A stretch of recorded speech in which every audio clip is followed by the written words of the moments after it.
Good morning po mga mamamayang. Magluluto po tayo ngayon ng pritong manok. Ito na po ang mga ingredients sa ating lulutuin. Unang-una, manok. Yung pitso po ng manok ang lutuin natin. Tapos, hiwain nyo po ng ganito ka liliit at pahaba po ang pagkahiwa. Tapos, lagyan nyo po ng bawang at saka sibuyas. Tapos lagyan nyo rin ng lemon juice at saka yung balat ng lemon. Gamitan nyo po nito.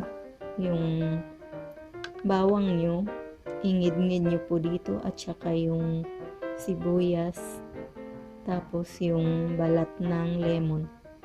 Yan po ang ginawa ko. Tapos lagyan po ng asin para mayroon ng lasa ang inyong mga manok. Tapos ito pa ang ating mga ingredients ngayong araw na ito. Itlog. Isa lang po ang gamitin natin. Tapos harina, fresh milk, baking powder, tapos itong breadcrumbs na Italian style po. Uumpisahan ko na po ang paghahalo-halo nitong mga ingredients. Saka gagamit din tayo ng mantika para pang-prito natin. Ito na po, ilagay po itong harina sa loob ng lalagyan na mayroong gatas. Tapos haluin nyo po ang harina bago nyo isunod ang itlog ng manok. Tapos isusunod ko na po ang itlog. Yan na po.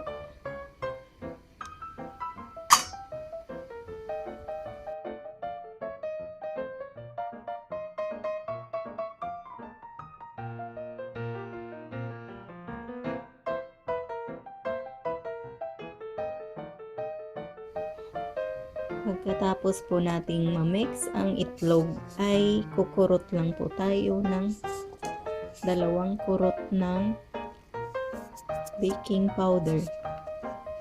2 kurot lang po ang ating gagamitin mga mamamayan. Tapos haluin.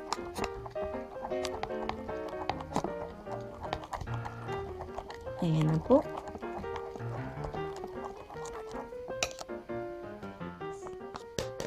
Pagkatapos po ay ilagay ko lang ang ating breadcrumbs. Ayan na po. Ready na itong lutuin mga mamamayang. Magpapainit lang po ako ng mantika. Mga mamamayang, ilagay po muna pala ito sa harina. Ganyan po. Kailangan po maghugas muna kayo ng mga kamay nyo para malinis. Tapos isawsaw nyo dito sa breadcrumbs ang inyong mga manok. Parang paggawa lang po ito ng yung onion rings. Yan, isasawsaw uli. Ayan na po mga mamamayang ang nagawa ko lahat na manok. Ayan, ipiprito ko na po ito. Maglagay po ng 1 pirasong manok mga mamamayang para malaman nyo kung kumukulo na ba ang mantika at pwede na ba ang kanyang init. At ngayong pwede na po ay pwede ko na pong ilagay ang aking mga nagawa.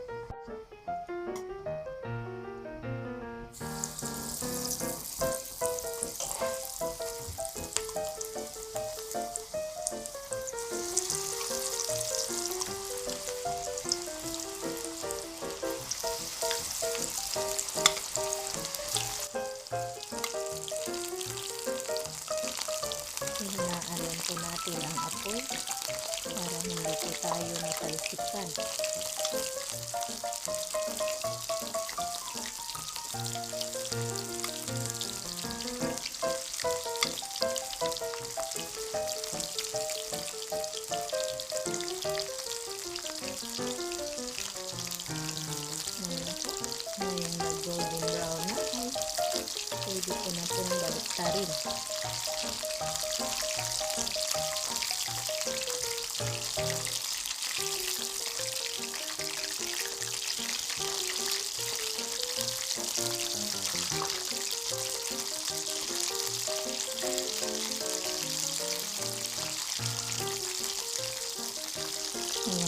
Ilalagay ko lang po sa strainer.